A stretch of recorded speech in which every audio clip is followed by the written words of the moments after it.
you're going into a dimension where what then will come of that is so beyond your pale of prediction right now, because half of the factors that are going to affect you haven't even been invented yet.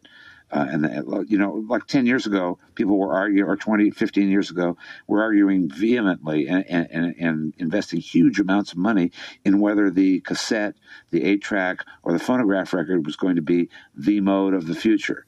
And here we are 15 years later, and none of them is the mode of the future. The CD is here now, and the CD is not going to be here that long. That's going to be gone. So all this huge thing that went on about cassettes or 8-tracks or records is moot.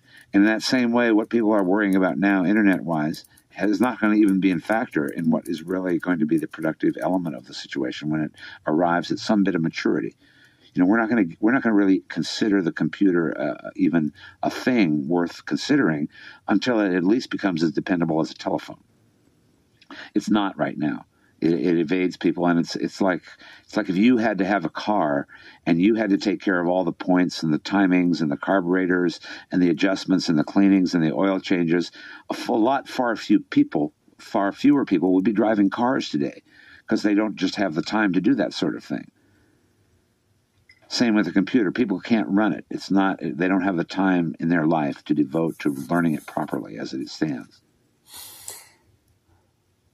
I wouldn't run the tourist bureau, but I do like to accentuate and celebrate the spirit of what went on in San Francisco in the 60s. And it's not necessarily a spirit that will transfer to the 90s. It's not necessarily applicable to now, other than that search for light, illumination, that so characterizes the Renaissance scholars that was hammered into me in Catholic school. What did Grace say once? Those of you who are taking this all too seriously need a good bit of hospital wacko in the nose. Bammo! There's a certain irreverence in San Francisco that approaches things and explores them without holding them in thrall, without having faith in them, without having to believe in them, but exploring them as they are in front of you, whatever that means. Do what you like, and we'll do what we like as much as we can. And you want to put up a fence here, well, we'll jump over to go around there, or we won't. We've got a lot of options here in San Francisco. It's a magical place. We're very insular even to this day in San Francisco. If I can help it, I don't drive across bridges or go past baseball stadiums. And I have everything I need right here in town. And I go out of town enough to appreciate town by touring. So I don't really, I'm very insular and San Francisco oriented. I have enough culture here that I have got barely through a quarter of it. So I don't need to go somewhere else to find fun. There's already enough here, and why go across a bridge?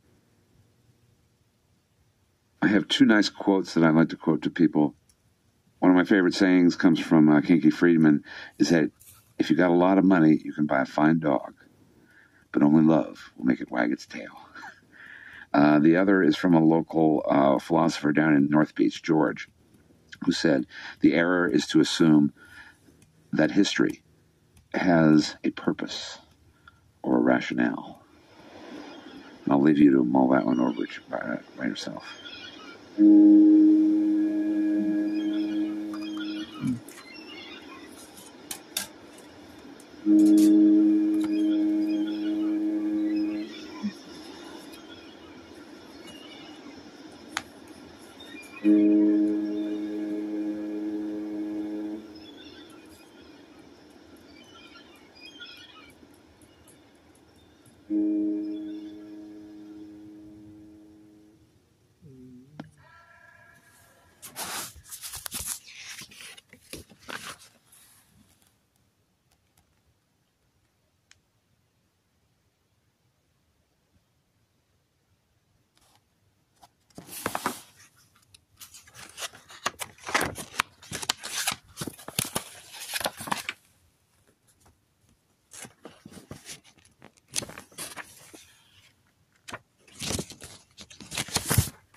see.